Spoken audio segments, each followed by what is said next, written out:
Muchos temas para alguien que no necesita casi una presentación. Jovino Novoa, decíamos ex senador, pero actualmente presidente de la Fundación Jaime Guzmán. Bienvenido a CNN Prime. Muchas gracias, buenas noches. A ver, lo primero, pregúntale, tras la votación respecto del sufragio de los chilenos en el extranjero, donde la UDI se quedó sola en esa votación, ¿está aislada políticamente la UDI?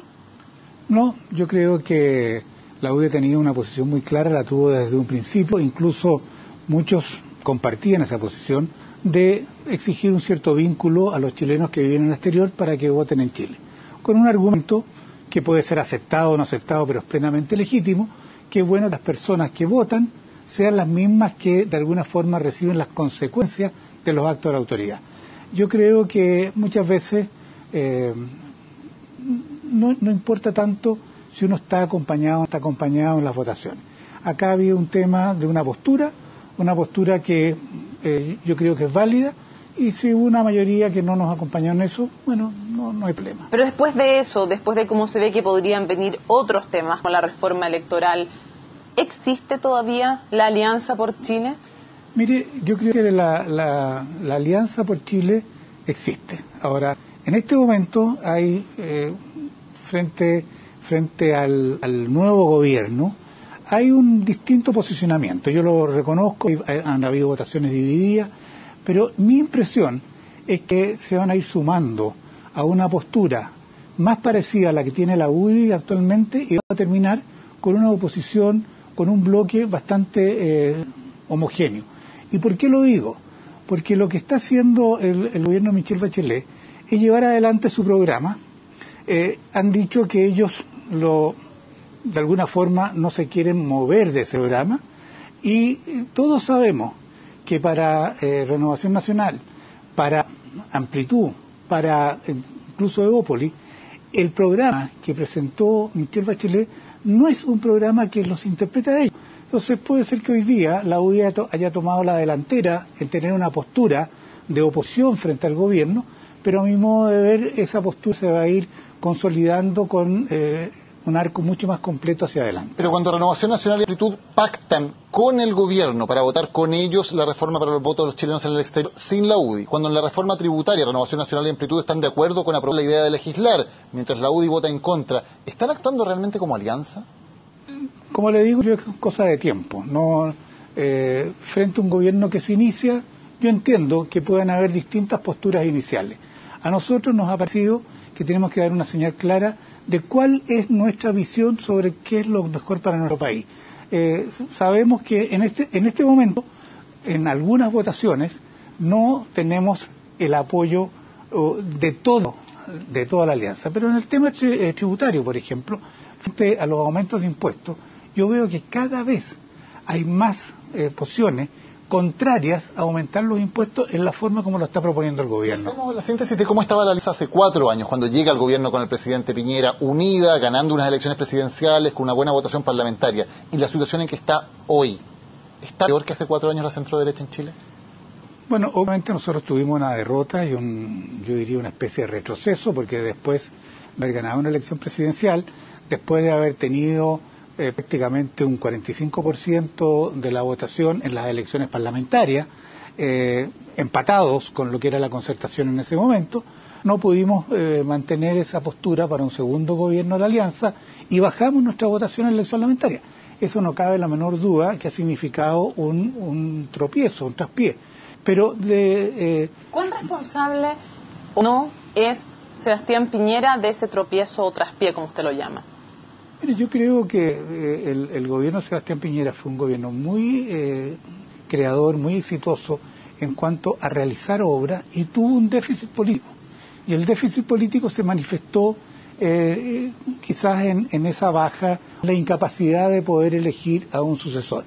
Pero en definitiva, si uno lo mira en el largo plazo, lo que va a quedar, más que los errores políticos, es los aciertos en lo que fue el gobierno del país. Y cuando en el tiempo, no sé si en 4 años más o en 8 años más, comparemos un gobierno que fue capaz de crear 1 millón de empleos con un gobierno que, a mi modo de ver, no va a tener una buena gestión, ahí se van a probablemente notar las diferencias. ¿En lo político le hizo daño el gobierno del presidente Piñera a la derecha? Bueno, vuelvo a decir, el gobierno de Piñera tuvo un aspecto muy positivo en la obra que realizó y un aspecto negativo en que no fue capaz de aumentar la potencia política de la alianza o de la coalición que lo llevó al poder. Pero con la perspectiva del tiempo, puede ser que las cosas buenas que tuvo prevalezcan por sobre los defectos. Vamos a un par de reformas que está planeando y que ha planteado el gobierno de Michelle Bachelet. Si se termina el sistema electoral binominal, ¿cuál va a ser a su juicio el efecto para el país y para el sistema político chileno? Depende de cuál sea el sistema que lo reemplace. ¿Cuál es planteado? Si se aprueba tal cual la reforma. Yo creo que el sistema planteado no es conveniente para el país. A mí, más que el binominal o el sistema mismo, porque quiero decir una cosa, no hay países en el mundo que tengan el mismo sistema electoral. Por lo tanto, en esto no hay dogmas. Por eso, pero esta reforma presentada tal cual, ¿qué efecto va a tener? A mí lo que más me preocupa del planteamiento que se hace es que se menosprecia una cantidad de ventajas que ha tenido Chile en cuanto a estabilidad institucional, en cuanto a la formación de bloques mayoritarios.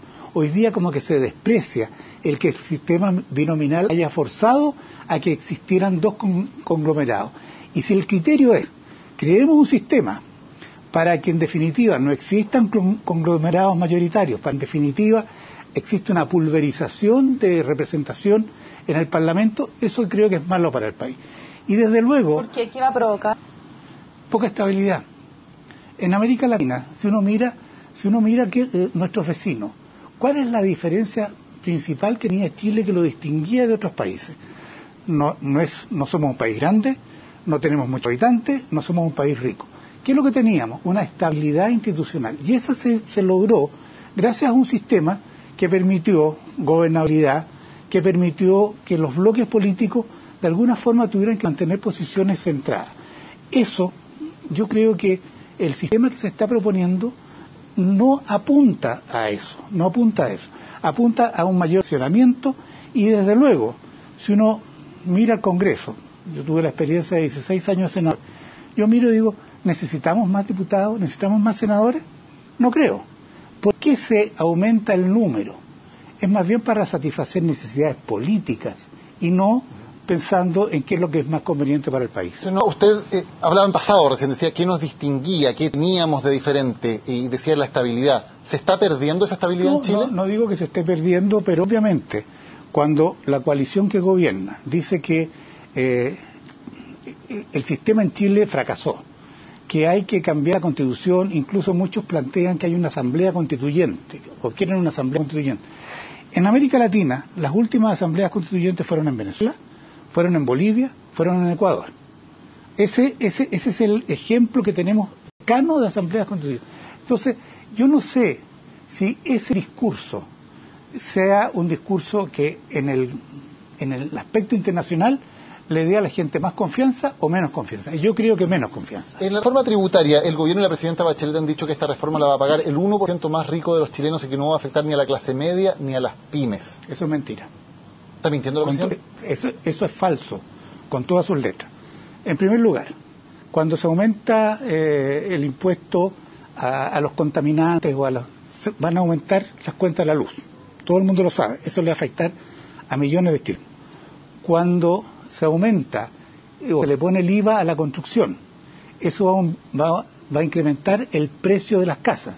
Eso va a afectar a miles o a millones de chilenos.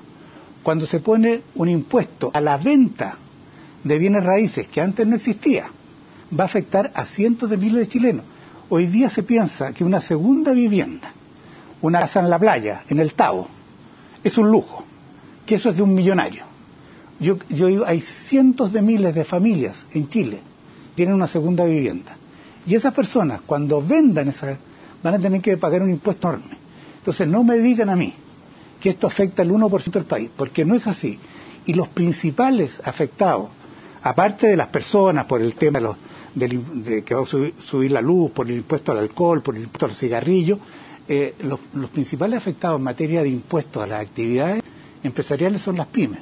más que las empresas grandes. Señor Novoa, brevemente, se nos acabó el tiempo, pero uno de los temas que se ha hablado en la interna de la Unión Demócrata Independiente es si hay que cambiar o no la declaración de principios. Se ha mencionado el tema del 73, el tema de la mujer.